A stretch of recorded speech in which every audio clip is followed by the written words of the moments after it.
Genesis of the picture on the front, and it comes from a different poem that is not in the book, and it's called Moon. The moon gives a man to a woman. Drops run wild inside her. They are the stars falling. The man touches the bottom of the sea. Okay, I thought I could memorize the whole thing. Within the woman, moon water rises, descendant of fish swimming in amnion, clinging like a pearl. Red moon mocks the sun. Steady as a stone, the woman bends to the weight of water gourds and a child curled in her center. Full moon illuminates the woman. Her body is a bell. She hears only one sound.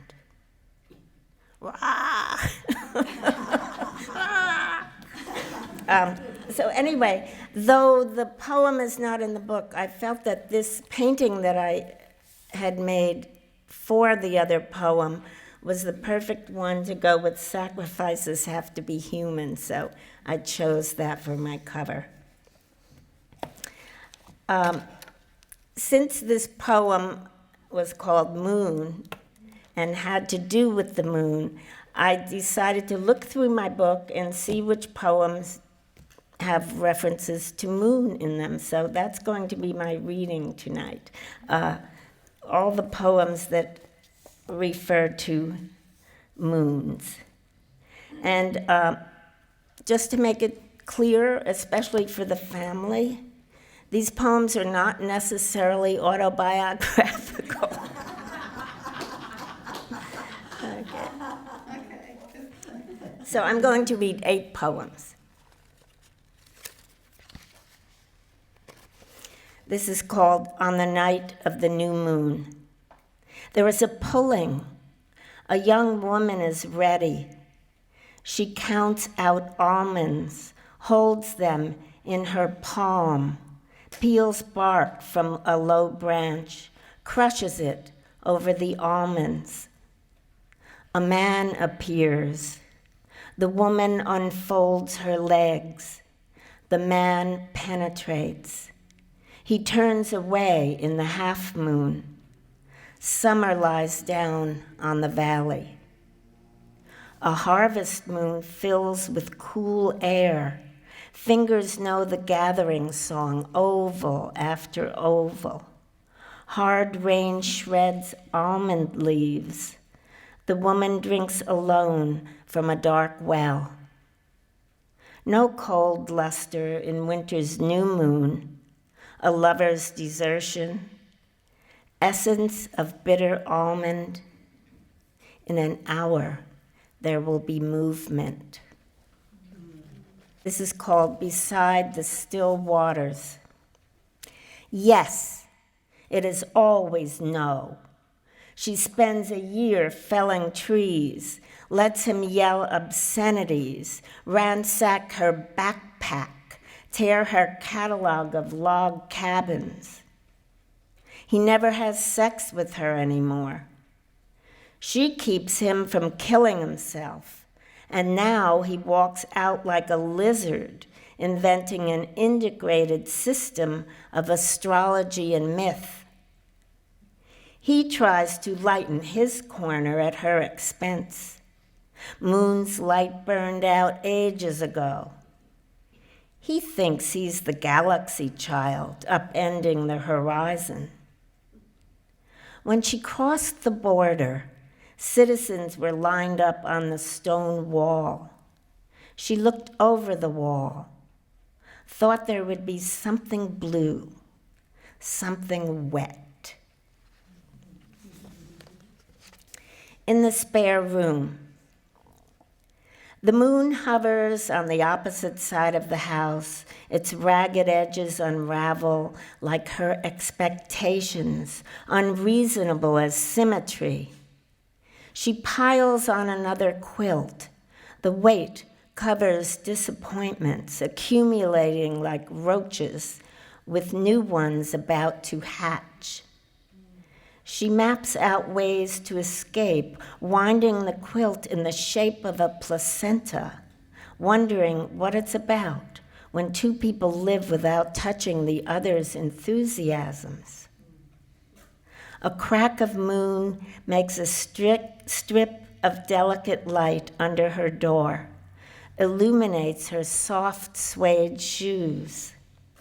She wishes she had given them to the stranger who asked for them in Quebec. They lie in the corner, worn and crumpled, a trophy for a gesture not done. Her life scatters in all directions, tentative as a communion promise, unhealthy as smoke.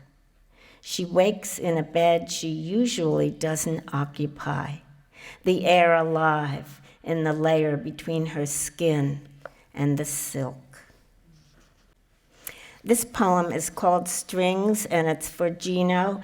And my husband Herb and I used to go into LA, and there was this wonderful, phenomenal acoustic guitarist who played in a little club whose name I've long forgotten.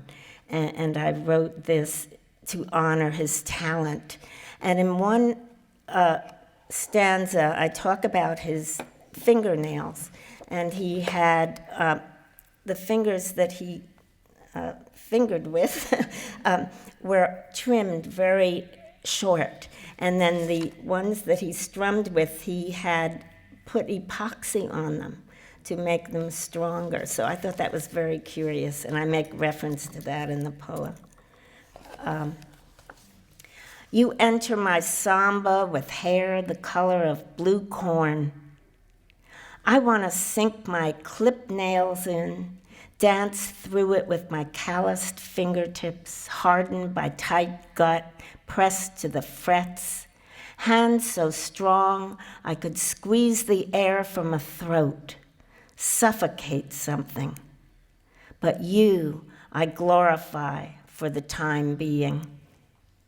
You enter my samba, 5 nails pruned to the skin and 5 cemented with epoxy, playing flamenco like a mass. Your ear to the wood, the cross blows up in my head, and that Italian face turns Andalusian, your gypsy hands settling sound down on another city, perhaps in Maine, where those full winter moons downriver from a January ice harvest swallow Spain whole. I used to play the bass at the time that I wrote that, so I identified with his clipped nails. This is called Another Day to Tango. The two wander out on the veranda, touch bodies to a Latin rhythm, but can't get through the first song before gliding down a few tile steps to lie on soft sod, tangerine blossoms trembling to passion. A soft leaf falls on Ramon's hair. She catches another. His hearty laugh reminds her of a former lover. She allows herself nothing but his smooth back. He unclasps the gold chain around his neck and with it encircles her waist. She covets the glittering links in moon's luster, which is not upstaged by city lights obliterating stars. The tango gets stuck in a groove. Repetition may be hypnotic, but not tonight. Ramon rises and turns the record over. A willow is less graceful, and there's an epigraph by Pablo Neruda. And the epigraph is, I want to do with you what spring does with the cherry trees. The air decants, turns earthy as my thoughts spill over you. Let me bathe you in petals, musk.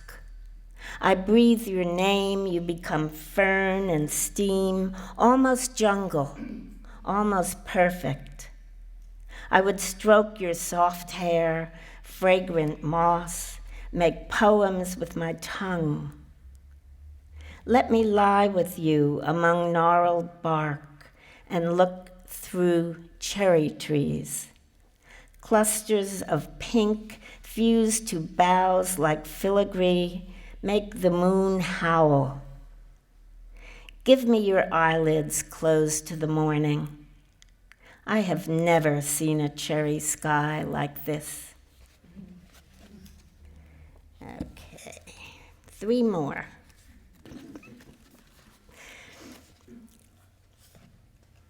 Oh, this poem was generated when Herb and I were in Hawaii, and we happened in on a little club to have some dinner or a drink or something.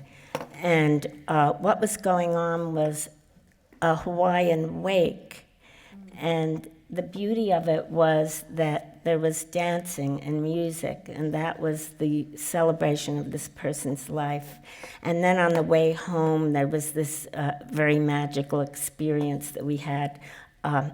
It started to rain, and then it stopped raining, and the moon came out, and there was this enormous moon bow across the sky.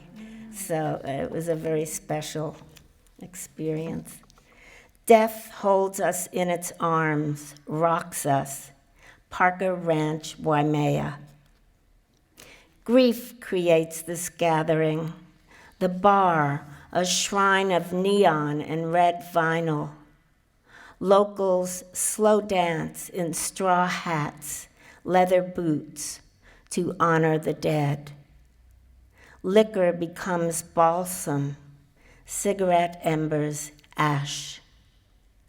Night branches heavy with mangoes, fruit bursts, spills flesh-colored juices. The hour is a eulogy, mirages on the wall suspended between a breath. Couples dissolve into cadences of movement. The mourners are burnt honey offerings. Without crying, they cry.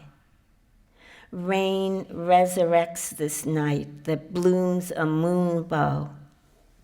There is no passage of time. Death is a holding that dances. We rise and dance too. Okay, and this will be my last poem. It's called Artists Tried to Breathe Their Life into Me. This small room is just right, with a door and window to close against the wine in my heart.